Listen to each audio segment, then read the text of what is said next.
Em nome do Pai, do Filho e do Espírito Santo. Amém. A graça e a paz da parte de Deus, nosso Pai e nosso Criador, o amor e a ternura e a misericórdia de Jesus Cristo, nosso irmão e Redentor, a luz e a força e a santidade do Espírito Santo Paráclito, Consolador, estejam convosco. Bendito seja Deus que nos reuniu no amor de Cristo. Caríssimos irmãos e irmãs, sejam todos muito bem-vindos ao programa Palavra para o Teu Dia da Comunidade Lux Divina.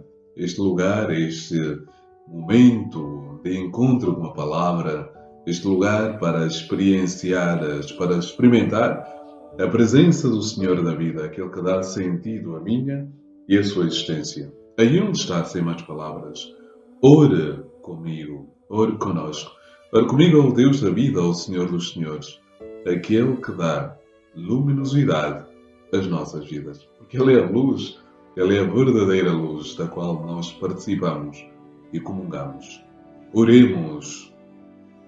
Ó Jesus, vivente em Maria, vindo viver e reinar em nós, consagra-nos hoje e sempre a sabedoria, para vivermos só para vós, vós que viveis e reinais com o Pai, na unidade do Espírito Santo, por todos os séculos dos séculos. Amém. Caro irmão, cara irmã, o Evangelho deste dia é extraído de São Mateus, capítulo 16, versículos de 13 a 23. Naquele tempo, chegado Jesus à região de Cesareia de Filipe, fez a seguinte pergunta aos seus discípulos: Quem dizem os homens que é o Filho do Homem? Responderam, uns que é João Batista, outros que é Elias e outros que é Jeremias ou algum dos profetas. E vós quem dizeis que eu sou? Tomando a palavra, Simão Pedro respondeu: Tu és o Cristo, o Filho de Deus vivo. Jesus disse-lhe em resposta: És feliz, Simão, filho de Jonas, porque não foram a carne nem o sangue que te revelou, mas meu Pai que está nos céus. Também eu te digo, tu és Pedro, e sobre esta pedra edificarei a minha igreja, e as portas do inferno nada poderão contra ela. Dar-te-ei as chaves do reino dos céus, e tudo quanto ligares na terra ficará ligado nos céus, e tudo quanto desligares na terra será desligado nos céus. Depois ordenou aos discípulos que a ninguém dissessem que ele era o Cristo. A partir desse dia, Jesus começou a fazer ver aos seus discípulos que tinha de ir a Jerusalém e sofrer muito da parte dos anciãos e dos príncipes, dos sacerdotes e dos escribas, ser morto e ao terceiro dia ressuscitar. Tomando de parte, Pedro começou a repreendê-lo, dizendo: Deus te livre de tal, Senhor. Isto não há de acontecer. Ele, porém, voltando-se, disse a Pedro: Afasta-te, Satanás. Tu és para mim um estorvo, porque os teus pensamentos não são os de Deus, mas os dos homens. Palavra da salvação. Glória a vós, Senhor, por este santo Evangelho. Perdoai-nos, Senhor.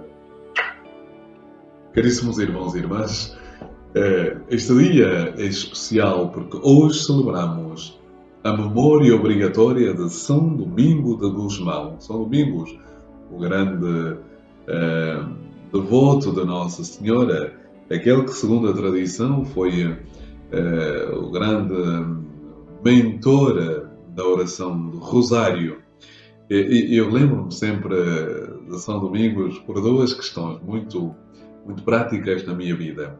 A primeira foi que eu vivi durante um ano no sul da Itália, numa pequena, numa vila chamada Sant'Eramo in Colle, e onde ainda hoje tenho bons amigos e pessoas com quem convivo e partilho esta amizade. Ainda ontem estive a falar com uma grande amiga e um grande amigo, um casal, Marilene e Piero, e com os filhos.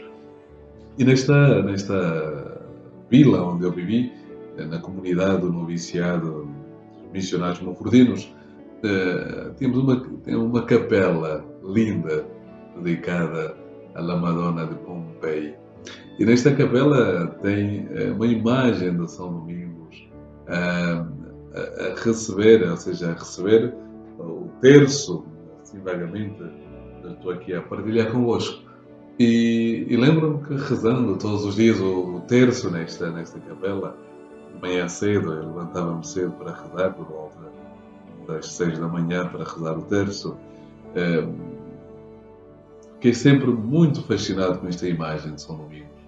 Outro episódio que também pretendo partilhar convosco é quando estive um ano de missão no Peru, na região do departamento de São Martim, na zona de Tocache, numa vila chamada Uchiza. Ali a paróquia era dedicada a São Domingos de Gusmão, um lugar onde eu também vivi as melhores experiências da minha vida, um lugar que realmente onde eu pude experimentar a missão, onde eu pude viver uma experiência diferente de fé. Sim, mas voltemos ao Evangelho, porque a vida cristã é partilha, esta unidade no Espírito. Hoje temos este capítulo 16, este episódio marcante, onde Jesus pergunta aos apóstolos: quem dizem os homens que eu sou? A pergunta de Jesus não é mera curiosidade. Jesus não está interessado em saber o que é que o mundo pensa a seu respeito. Estes dias, na Eucaristia, em São João e também, onde é que foi outra que eu celebrei agora? Santo Estevão. Eu disse que eu tenho agora um lema de vida.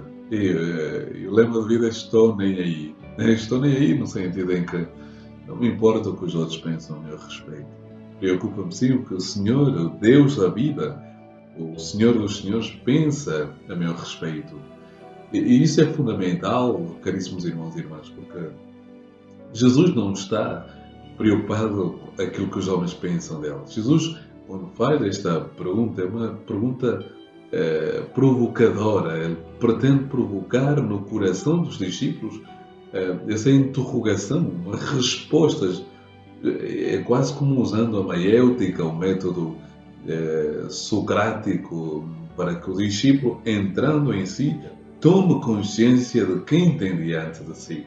E, no fundo, Jesus usa exatamente este método muitas vezes. Ou seja, é uma pergunta retórica. Ou seja, tu tens de refletir na resposta que vais dar.